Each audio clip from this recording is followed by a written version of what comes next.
Mirror फॉर्मूले के बाद जो नेक्स्ट टॉपिक हमारे पास आता है आफ्टर रिफ्रैक्शन, वो है रिफ्रैक्टिव इंडेक्स। तो रिफ्रैक्टिव इंडेक्स होता है हमारे पास, it is the ratio of speed of light in a vacuum to the speed of light in a medium.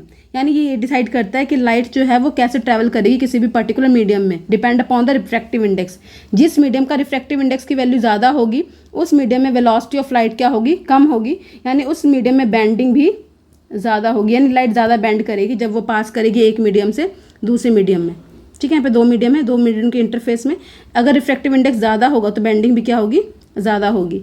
अगर मैं फॉर्मूला लिखूँ तो म्यू जो है वो रिफ्रैक्टिव इंडेक्स है, वो इनवर्स प्रोपोर्शनल किसके है, वेलोसिटी की है, क्योंकि सी की वैल्यू तो हमेशा कांस्टेंट रहती है।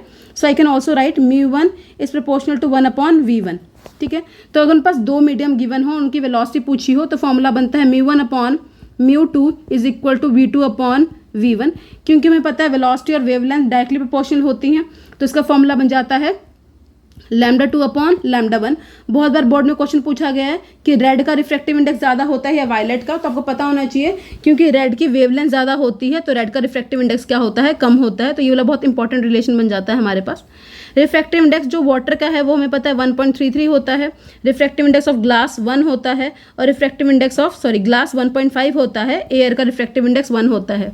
क्योंकि रिफ्रैक्टिव इंडेक्स रेशियो है speed of light in a vacuum to the speed of light in a velocity. तो अगर क्योंकि रेशियो वैल्यू होती है तो रेशियो क्योंकि सेम चीज़ की रेशियो है तो ना इसका डायमेंशन होता है ना ही इसकी यूनिट होती है, तो इसे dimension less and unit less quantity. अब कौन से फैक्टर्स जो हैं वो डिपेंड करते हैं या अफेक्ट करते हैं रिफ्रैक्टिव इंडेक्स को। पहला है the refractive index of a medium depends upon the nature and the temperature of medium. हमें पता है जितना टेम्परेचर ज़्यादा होगा, जितनी हीटिंग ज़्यादा होगी, उतने मॉलिक्यूल्स दूर मूव करते हैं और उतना ही रिफ्रैक्टिव इंडेक्स क्या करता है, कम करता है, यानी टेम्परेचर बढ़ने से रिफ्रैक्टिव इंडेक्स कम होगा।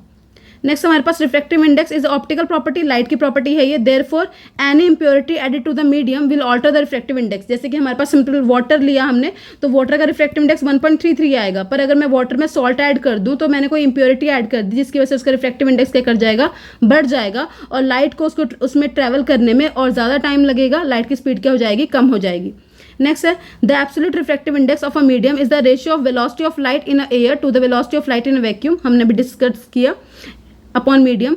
The velocity of light is a maximum in vacuum, जो कि सी होती है, यानी हमारे पास 1 आ जाएगी। The velocity in any other medium, अगर हम मीडियम चेंज करें तो वेलोसिटी चेंज करती है, और वेलोसिटी चेंज करेगी तो रिफ्रैक्टिव इंडेक्स भी कम होगा। यानी वैक्यूम में अगर बात करें फिर एयर में बात करें तो रिफ्रैक्टिव इंडेक्स 1 होता है। उसके बाद अगर हम कोई भी मीडियम की बात करें तो मीडियम में हमेशा रिफ्रैक्टिव इंडेक्स की वैल्यू वेरी करती रहती है। तो रिफ्रैक्टिव इंडेक्स बहुत इंपॉर्टेंट कॉन्सेप्ट है, चाहे हमें टोटल इंटर रिफ्लेक्शन पढ़ना है चाहे रिफ्लेक्शन ऑफ लाइट पढ़नी है। तो